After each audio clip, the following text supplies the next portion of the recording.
Yo, what's going on YouTube? And welcome back to Goal Line Hockey. It's your boy Kevin Forte, and we are taking a look at our latest power rankings for the 2021 NHL season. We have a couple of changes in this week's rankings. We saw a team in particular, the Colorado Avalanche, move up, and there was a little bit of a shakeup, really, in the top 10. We saw the Vancouver Canucks slide a little bit.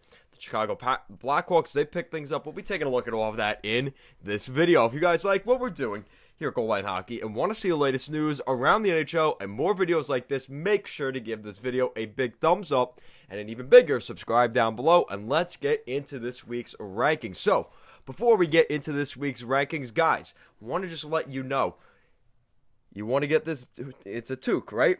You got the Goal Line Hockey toque.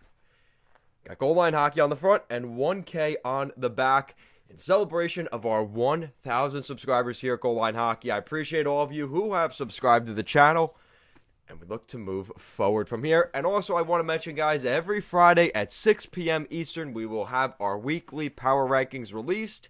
So, if you want to catch the latest power rankings every Friday night at 6 p.m. Eastern. Alright, so with that out of the way, let's get into our ranking. So staying at number 31, no surprises here. It's the Buffalo Sabres. The Buffalo Sabres. Yeah, it's been a tough season for Buffalo, and I don't know what to say. A 16-game losing streak, a franchise-setting record that they broke earlier this week, which was at 14. It is now 16. They've been playing the Pittsburgh Penguins this week, and it is just like they're beating up on a dead horse. And this pisses me off because Pittsburgh is still in the chase for the East Division now because they keep playing Buffalo. Stop playing Buffalo. Are they done with them yet? Please. So they're on a 16-game losing streak, 0-9-1 in their last 10 games. Yes, they are 0-9-1 in their past 10 games. At this point, they have pretty much locked up a top 3 spot in the NHL standings. Take with that what you will, because you look at Detroit and Anaheim, and they are 8 points ahead. And at this point, I don't really see how any of those teams are really going to be going on any winning streaks anytime soon. So, Buffalo, with 16 points in 32 games, has pretty much locked up worst in the NHL. So, on a little bit of a lighter note, but not much of a lighter note, is the Anaheim Ducks, and this fits actually perfectly with the standings. Our bottom 3 is the NHL standings. You have the Anaheim Ducks at number 30, and this has been a rough season for the Ducks. I really haven't been watching the Ducks a lot this season, honestly. I just, here on the East Coast, watching them at 9, 10 o'clock at night. Actually, this week in Minnesota, they were playing, earlier games, but other than that, it's been rough watching them play these games, and I knew going into this matchup this week against the Wild had just come back from Colorado, where they kind of got their butts, kind of spanked by the Colorado Avalanche. We'll talk about them later, but then the Minnesota Wild come home and have the Anaheim Ducks, who are already limping into Minneapolis with just the season the Ducks have had, on a homestand that the Ducks had and not finding any real success. You knew this could be trouble, and the Minnesota Wild have completely exploited the Anaheim Ducks. The Ducks, they've had their chances during the games, like in their most recent game against Minnesota. They didn't play a great first half, but they came back in the second half, but they still didn't get enough goals. And at the end of the day, you have to be better. And the Anaheim Ducks, it's been a rough season. There is Trevor Zegras and Jamie Drysdale, which is exciting. But even the future between the pipes with John Gibson, we've heard these trade rumors. It's got me a little bit nervous about the Ducks' future. But I don't know. It's been a real rough season for the Anaheim Ducks. We'll just leave it at that. Speaking of a rough season, at number 29 in our power rankings, third in the NHL standings at the bottom is the Detroit Red Wings. Both these teams are on a 3-game losing streak. No, unfortunately, you don't have a 16-game losing streak like the Buffalo Sabres, but a 3-game losing streak, a 3-6-1 record, not too great for Detroit. They came out of the season with some promise. They showed even promise last week. They beat the Nashville Predators, and then they got spanked by Nashville in the second game. So, Yeah, it's been a rough season for Detroit as well. They've shown some promise in between the pipes. Jonathan Bernier will probably go for a nice package at this year's deadline. Thomas Greiss has actually looked decent at points as well. It's just a very young team at the end of the day, and just not enough skill yet. That's really where the Detroit Red Wings are. I think they have a good future ahead. Just as of right now, it's been a rough road for the Red Wings. Speaking of, again, another rough start to their season, the Dallas Stars. The Dallas Stars are at number 28 in our power rankings, actually moving up. Anaheim and Detroit have passed them for the bottom. So Dallas has moved up just slightly. The Dallas Stars have done better as of late compared to where they were. They're 4-3-3 in their past 10. They won their most recent game, which is promising. But again, we're talking about very small victories. Obviously, the injury bug has been bad for Dallas. Since the beginning of the season, they haven't had Ben Bishop and Tyler Seguin. Not to mention they've had some injuries to Radek Faksa and Rupe Hintz. It has not helped the situation here for the Dallas Stars, but the amount of injuries has been piling up. Been wondering about if they're going to make a move sooner rather than later for this year's deadline to maybe bring in a rental just to maybe help them get on a run, as it seems like that fourth spot in the Central Division has opened wide up. But we'll see what happens with the Dallas Stars. I think it'll be quite interesting. So they move up a couple spots in our rankings. Now, moving on up to number 26. We head out, or number 27, excuse me. Can't do 26 without doing 27. Number 27 is the Ottawa Senators. Now, the Ottawa Senators are fourth worst in the NHL, so the Dallas Stars actually, despite the standings, a little bit of a flip-flop there. The Ottawa Senators are 4-3-3 in their past 10 games, which is very similar to the Dallas Stars, the same record.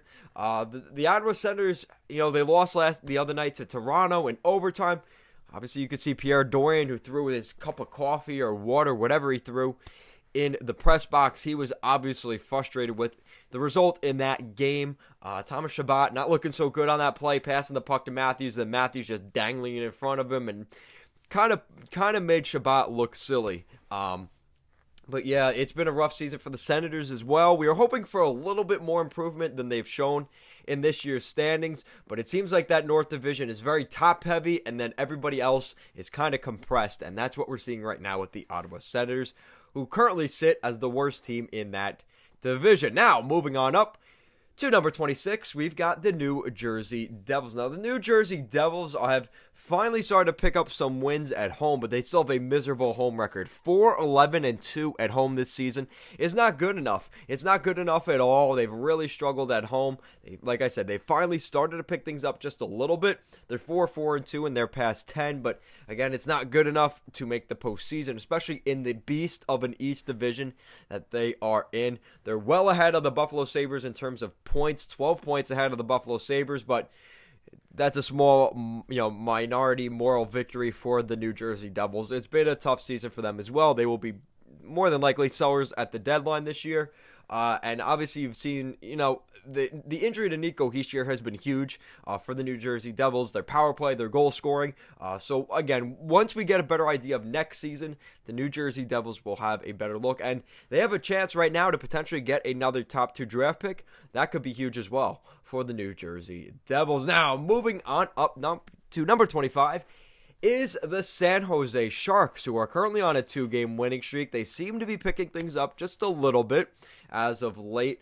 They aren't as hot as they were a couple weeks ago, but now this whole situation with Logan Couture hopefully isn't anything long-term with that hit from Jeff Carter, but we'll see what happens. But yes, the San Jose Sharks, they are what they are. I think last season wasn't necessarily an outlier because this season they have shown some of the same issues. Now, they did have a lot of injuries that plagued them in the second half of last season. They were pretty much using minor league fourth-line centers for their depth because everybody was injured down the middle. But it seems like this season they've had kind of the same issues, and it's going to be a continuation for the San Jose Sharks. It's now become 2 years in a row where the team has struggled.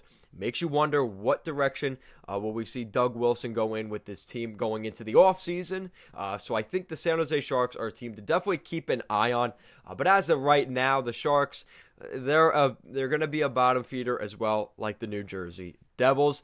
Moving on up to number 24 as we take a look at another Metropolitan team, and that is the New York Rangers. Now, the New York Rangers have actually started to climb their way up. They had a rough week last week, but now they're on a 3-game winning streak, which is huge for the New York Rangers, just to build a little bit of confidence for some of those young guys. Igor Shesterkin has been activated off the injured reserve, which is huge for the New York Rangers. They'll see him back in action, hopefully, sometime over the next week. And the New York Rangers desperately need help in between the pipes. Keith Kincaid and Alex Georgiev, they haven't looked so great. But again, there's been promise from those guys because they're on a 3-game winning streak. So there is some promise that there's a little bit of that backup, competition between Kincaid and Georgiev. And let's be honest, Kincaid is a lot cheaper than Georgiev. So if Georgiev gets moved this offseason, don't be surprised. But I think it's an interesting situation now that Shesterkin has come back into the lineup. David Quinn's going to have to decide who's going to be his backup. I don't think they're going to want to do the 3-goalie carousel like they did last year with Lundqvist.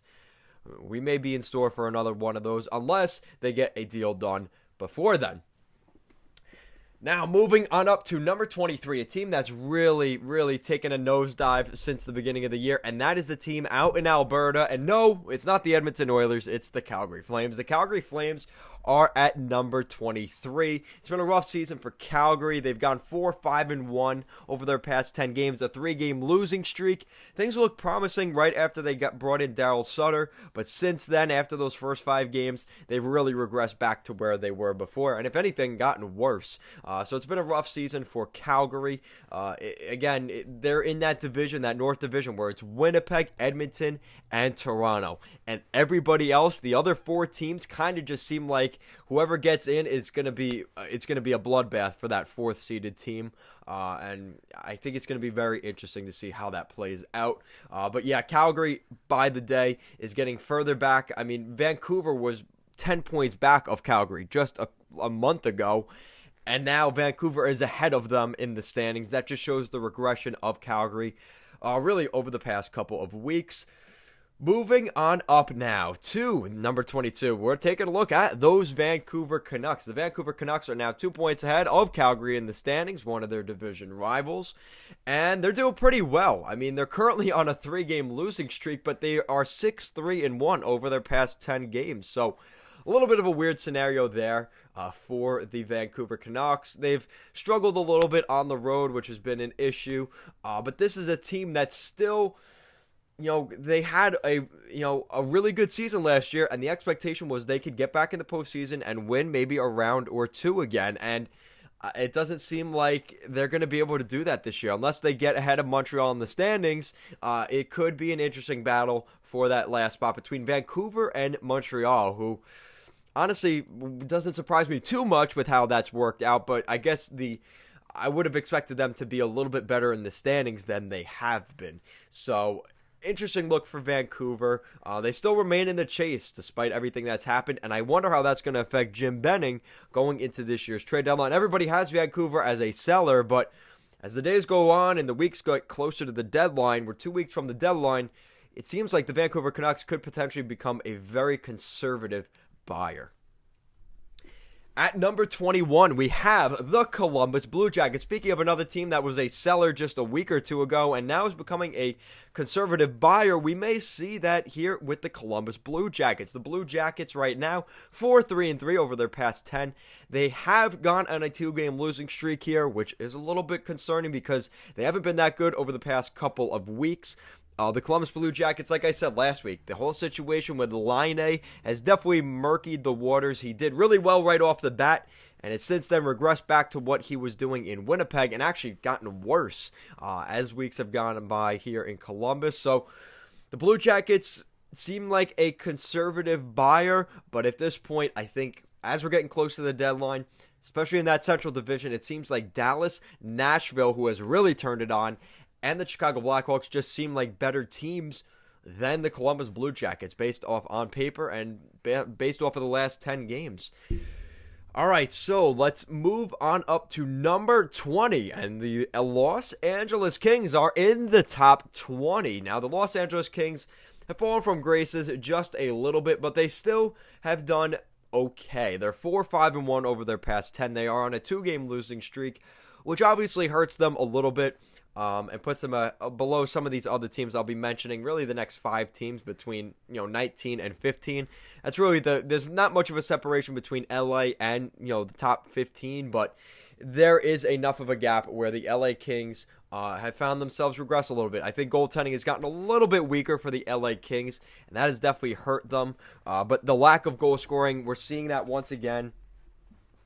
The goal scoring has dried up. For the Los Angeles Kings, guys. I just got to plug in the computer, make sure we're good. Okay, perfect. All right, so moving on up to number 19, we are heading out to St. Louis as the St. Louis Blues are at number 19 in our power rankings. Now, the St. Louis Blues have definitely taken a step back. 3 wins in their past 10 games, and that's not going to work. I mean, they've got 8 points out of a possible 20 over the past 10 games. It's not going to cut it, especially in that West Division, which has looked a lot more interesting. So, St. Louis can't afford to sit back. Colorado has picked things up. We've seen even the LA Kings, who are still right in the mix. Arizona still in the mix, unless these teams decide to become sellers. Time is still on the side of the St. Louis Blues, but the Blues have struggled, and I think it's going to make for an interesting situation come the deadline. Where do we see Doug Armstrong and the St. Louis Blues at that point? So that means moving up to number 18 in our power rankings. A team that has really struggled over the past couple weeks is the Philadelphia Flyers. And the Philadelphia Flyers are 3-6-1 over their past 10 games, a 4-game losing streak for the Philadelphia Flyers. Now, obviously, you remember that game last week with the Rangers. They got beat 9-0. Then the Islander game, they finally come back. They scored a late goal, Oscar Lindblom, and then they get thumped by the New York Islanders in the second game of that matchup, 6-1. And they were like, crap, here we go again. So they had a little bit of confidence in that first game with the Islanders, and then since then have just fallen off the rails once again. Everybody's blaming Carter Hart, and I think, my Vezina predictions for Carter Hart earlier this season, not looking so great right now. But the Philadelphia Flyers as a whole just have not been good enough, and we have heard from Chuck Fletcher, general manager of the Flyers, that he is not looking to sell at this year's deadline, which in turn means he's going to buy at this deadline, or at the very least be very conservative at the deadline. So it's going to be interesting to see what the Flyers do. But I'm not a huge fan of how they're playing right now. Couturier and Giroux and Voracek, they need to see a little bit more from them. And I like what I've seen from Van Riemsdyk. I think he's done really well for the Flyers. But again, you need to see more from your captain, Giroux and Voracek. And obviously, the struggles on the back end have been apparent. And it seems like they need a glue guy to fill in Matt Niskanen's role, because that has really been a huge problem here for the Flyers. And hopefully they find that guy at the deadline, or somebody steps up in that leadership role. But it has become very apparent that the Flyers have been lacking that. So at number 17,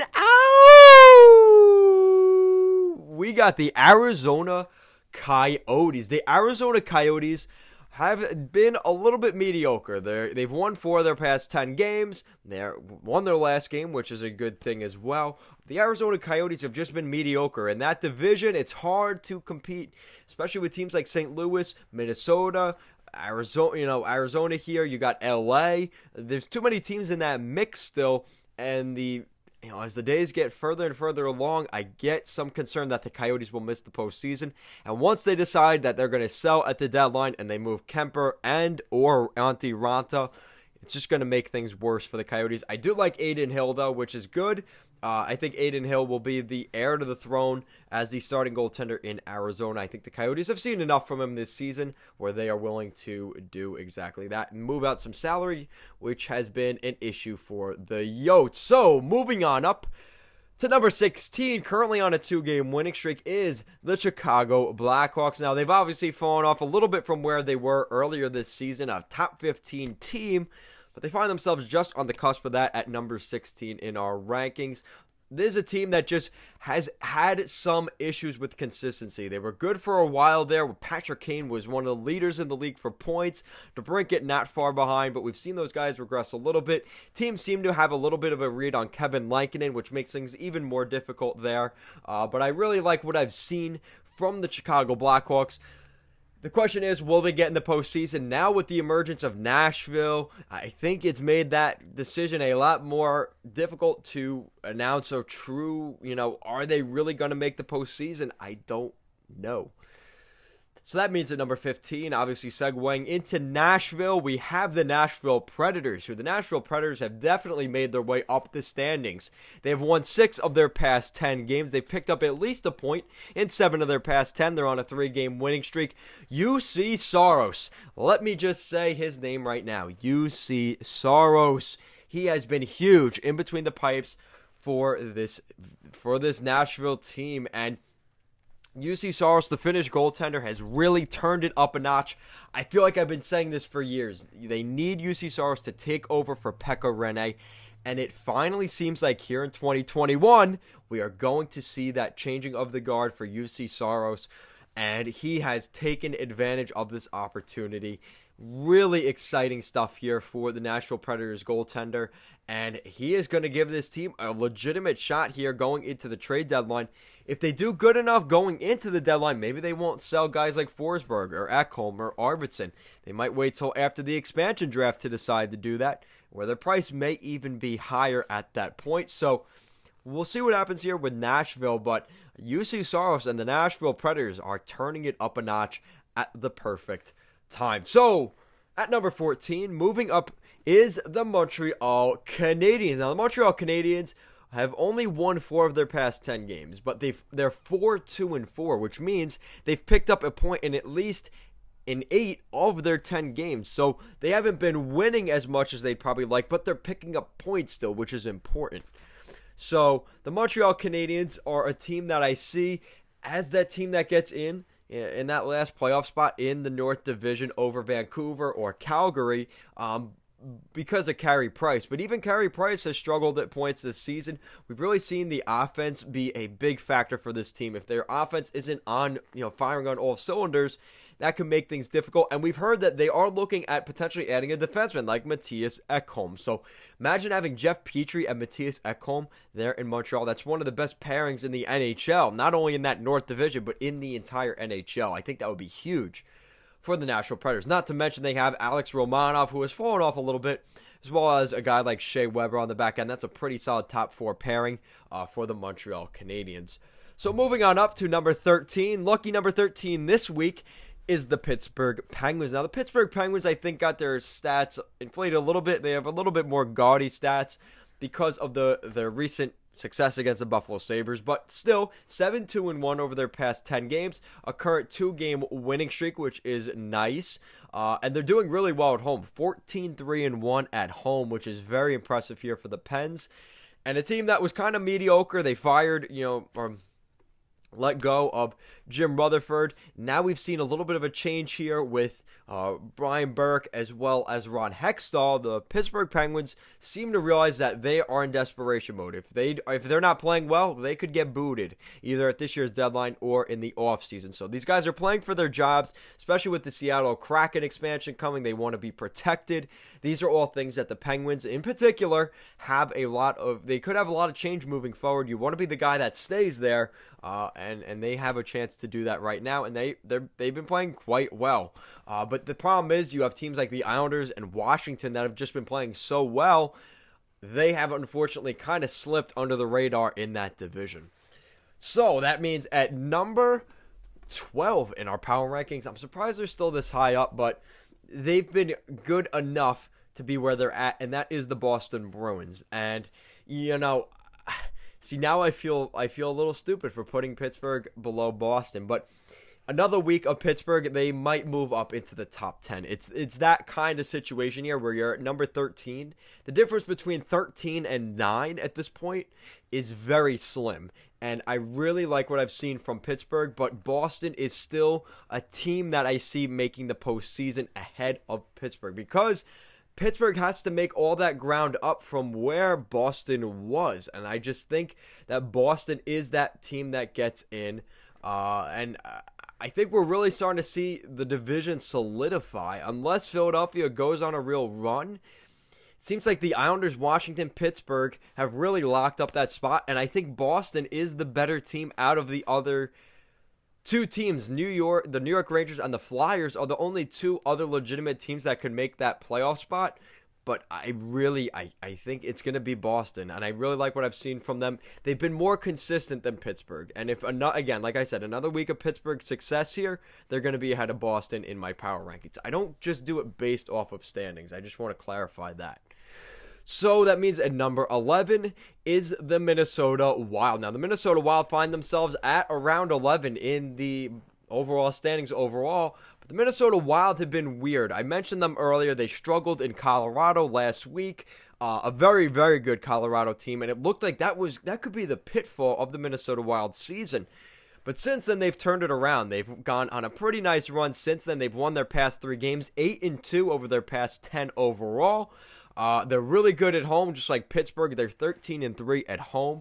The Minnesota Wild, man, talk about a quick rebuild here from Bill Guerin, Capo Kakinen, and Cam Talbot in between the pipes. Very promising here for the Minnesota Wild. They look destined to make the postseason. I'm really liking what I'm seeing from the Minnesota Wild. And everybody called me crazy in the preseason power rankings when I said Minnesota could make the postseason. They're ahead of St. Louis right now, Arizona. They look like that team right now. And we talked about earlier this season that the West Division, it was going to be Vegas and Colorado. And they were just going to run away with that division. But Minnesota, baby, they are right in the mix. Only 2 points behind both the Vegas Golden Knights and the Colorado Avalanche. So very, very impressive here by the Wild. And I know a lot of my Wild fans out there were giving me a lot of shit a couple weeks ago. Oh, they're too low in the standings. Too low, too low. I've given them their justice, and they've shown it enough recently. I had to move them up, and they are just on the outside of a top 10 team right now. So that means at number 10, we have the Toronto Maple Leafs. Now, the Maple Leafs have finally turned things around a little bit. They're on a 2-game winning streak, beating Ottawa the other day. And this is a team that we're seeing now, despite their 4-6 record over their past 10 games, we're seeing, Jack Campbell come in and kind of take things back as that backup goaltender. So I like what I've seen there. There's some promising things for the Leafs. We're seeing, Austin Matthews, just the pure skill he has, what he did against Thomas Chabot in that overtime game the other night, just incredible moves. He's just a really great player, great hockey IQ. And if the rest of those guys in Toronto start to get their act together, I don't see why this Leafs team can't win the Stanley Cup this year. But again, goaltending has to be firing on all cylinders, as well as the rest of the team behind Austin Matthews. But I really like what I've seen from the Leafs. I couldn't bump them out of the top 10. I just couldn't. There's another team that's been struggling recently, and I couldn't bump them out of the top 10 either. That is the Florida Panthers. The Florida Panthers have struggled a little bit. The Florida Panthers recently, they're 5-5. They're on a 3-game losing skid. They have not been playing that great recently. Chris Driedger, it kind of seems like the Kevin Lankinen effect, where once teams figure out your weakness as a goaltender, it becomes a lot more difficult to win games. And that might be what we're seeing here from Chris Driedger. So, not necessarily the end of the world, but we are seeing that little bit come back to earth here for the Florida Panthers over the last week or two. All right, so that means at number 8, going back to the North Division, we are heading to Winnipeg. And the Winnipeg Jets are 5-4-1 over their past 10. 2-game winning streak. Not too bad. Connor Hellebuyck has been great in between the pipes, but we obviously know that they need to address some issues on the blue line. If they could add another defenseman to help out guys like Neil Pionk and Josh Morrissey and Derek Forbort, I could really see the Winnipeg Jets becoming a strong contender in that division. And potentially the best team in that division if things work out. All right, so that means at number 7, we're staying in the North Division once again, and that is the Edmonton Oilers. Yes, I have the Oilers as the top team in that division. Now, again, you go off of standings, and that's not necessarily how it works. Toronto's ahead of both. Toronto and Winnipeg are both ahead of the Oilers, but Edmonton has been more consistent. They're 7-3 over their past 10. They're on a 3-game winning streak. There's a lot of things you have to like about the Edmonton Oilers, and despite some of their pitfalls with some of their depth issues and in between the pipes, they still find themselves as a legit consistent team. 7-3. It seems like they've been right about that over the past couple weeks. I really like what I've seen from the Oilers. They're a team that just gets it done with the two-headed monster of Connor McDavid and Leon Draisaitl. They've obviously been hard to beat. I really like what I've seen from the Oilers. That's why I have them as the top team in my power rankings. So that means At number 6, coming down to earth a little bit as well, is the Carolina Hurricanes. So the Carolina Hurricanes move out of the top 5, but they've been playing quite well. They're still 7-1-2, a 2-game winning streak. Their home record is unbelievable, 10-1-3. Out of their 14 games at home this season, only one of those 14 games they have not picked up at least a point. And that's kind of the same story here for the Islanders, and I'll talk about them in a minute, but home record is huge. And despite not having fans, you obviously see that home ice advantage is a thing. And we're seeing that with the Carolina Hurricanes, Pittsburgh Penguins, Minnesota Wild, and eventually, when I talk about them, the New York Islanders. So, moving on up into the top 5. Here, as we are in a half hour into the video, is the Vegas Golden Knights. Now, Vegas Golden Knights were number 3 in our rankings last week. 2 teams have surpassed the Vegas Golden Knights. But don't worry, Vegas Golden Knights are still doing well. They're 6-4 over their past 10.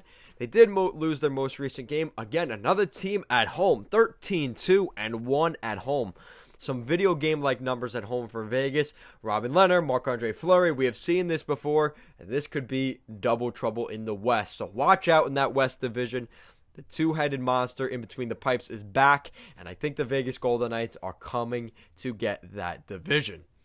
So, moving on up to number 4 in this week's Power Rankings. Yes, back in the top 5 is the New York Islanders. The New York Islanders are 2nd overall in the NHL standings, only behind the Tampa Bay Lightning. The Islanders have 48 points this season, 13-1-2 at home. So in their 16 home games, in 15 of those 16 home games, the Islanders have picked up at least 1 point. They are 8-2 over their past 10 games, and they are on a 3-game winning streak. Baby, they are looking fine at the top.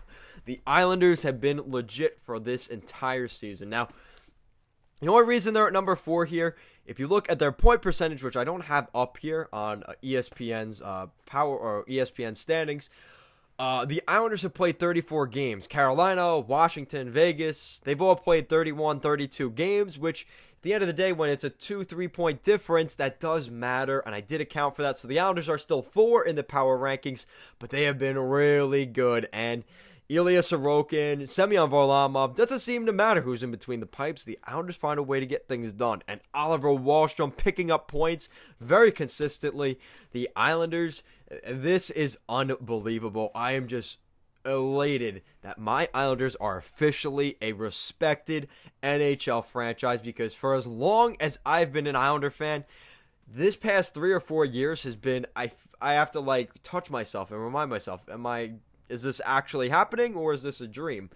No, this is actually happening, and it's just unbelievable what's happened with the Islanders. They've really picked things up, and at the perfect time here, they may still look to add at the deadline. I think Lou Lamoriello has been very methodically looking around the league at Dustin Brown, Philip Forsberg, or Mikael Granlund, whoever it ends up being. The Islanders definitely need that piece to fill in for Anders Lee. Kiefer Bellows has been good, but obviously the Islanders, in a win-now mode, the Islanders realize they have a window to win, and Kiefer Bellows on the first line with Barzal and Eberle, it's just not going to work. They need that top-tier guy, and they can add that at this year's deadline. So, moving up into the top 3, and you guys, I'm wearing the Avs jersey. You knew that they had to be somewhere moving up, and they moved up a lot. They were, I believe, out of the top 10. Maybe they were at number 8 or 9. Maybe they were 8 or 9 in last week's Power Rankings. At number 3 is the Colorado Avalanche. Colorado Avalanche, 8-1-1 over their past 10 games. They've picked up at least 1 point in their 9 of their 10 games so far. Over the last 10, the Colorado Avalanche have been a juggernaut, an absolute juggernaut. And this is a team that, with young defensemen continuing to come up like Connor Timmins, Bowen Byram, the possibilities are endless for the Colorado Avalanche. Now, if they add another competent goaltender, I don't think Jonas Janssen, whatever his name is, from Buffalo, is that answer. I think they're going to bring in a guy like Jonathan Bernier or Darcy Kemper or Antti Ranta. I think that's what we're going to see the Avs do at the deadline. Maybe even add another forward. Do they bring Taylor Hall in? They were trying to bring him in, last offseason. Do they maybe try and do that here? So we'll see what happens there, but I think it's quite interesting what's going on with Colorado. They have a lot of cap space, and they are a true contender. Joe Sakic has built a really good team there in Colorado. So moving up into the top 2, at number 2 is the Washington Capitals. Now, the Washington Capitals have moved down in the standings. They're number 4 in the standings overall, but they've had a little bit of a break this week. Their record is still very good, 8-2. This over the last 10 games, they won their most recent game. Another team that's been pretty good at home, but they've been good on the road as well. 11-4-2 at home, but 10-3-2 on the road. One of the better home records in the entire league. So, some good signs here for the Washington Capitals. Samsonov, Anderson, Vanacek, whoever it seems to be in between the pipes is playing well. So all this stuff about maybe Washington looking at Kemper, they may still do that, but their goaltending has been pretty good overall. Maybe look to add in another area. We could see the Capitals do that. So I like what I've seen from the Caps, and they are at number 2. They fell down to 4 last week, but the week before that they were at 2. So I think they are a good top 3 team overall so far over the last month. And that means at number 1, no surprise here, the top team in the league, first team to 50 points this season, it is the Tampa Bay Lightning. Tampa Bay Lightning lead the NHL in points. They lead the NHL in wins with 24, 50 points on the season. They have a 13-2 home record. They are a legit team. The best goals for in the league as well, 120 goals for this season. One of the better goals against, 78 goals against, 7-3 over their past 10. This is a legit juggernaut. Talk about a juggernaut. It is the Tampa Bay Lightning, and this is without Nikita Kucherov. Once we get into the postseason, Nikita Kucherov comes in. This could be a threatening roster going into the Stanley Cup playoffs, and I just love what I've seen from the Lightning. Just pure dominance, and the renaissance of Steven Stamkos has made me very, very impressed with just how he has turned his career around. He has just turned it around, and I love Victor Hedman. I love Steven Stamkos. To see them win another Stanley Cup, let's be honest, I know people don't want to see them win, become a repeat winner. Tampa may do that. I really like what they've done with this roster. So that is it for our Power Rankings. A long one. It was a 36-minute Power Rankings this week. I appreciate it if you stuck to the end. And if you didn't, whatever. It's all right. If you're watching this part, I appreciate that. Guys, thank you so much for watching this video. If you like what we're doing here at Goal Line Hockey, want to see the latest news around the NHL, more videos like this, make sure to give this video a big thumbs up, and an even bigger, subscribe down below. Guys, make sure to check our weekly Power Rankings every Friday night at 6 p.m. Eastern during the regular season. 6 p.m. Eastern on every Friday. So guys, thank you so much for watching, and I'll see you guys next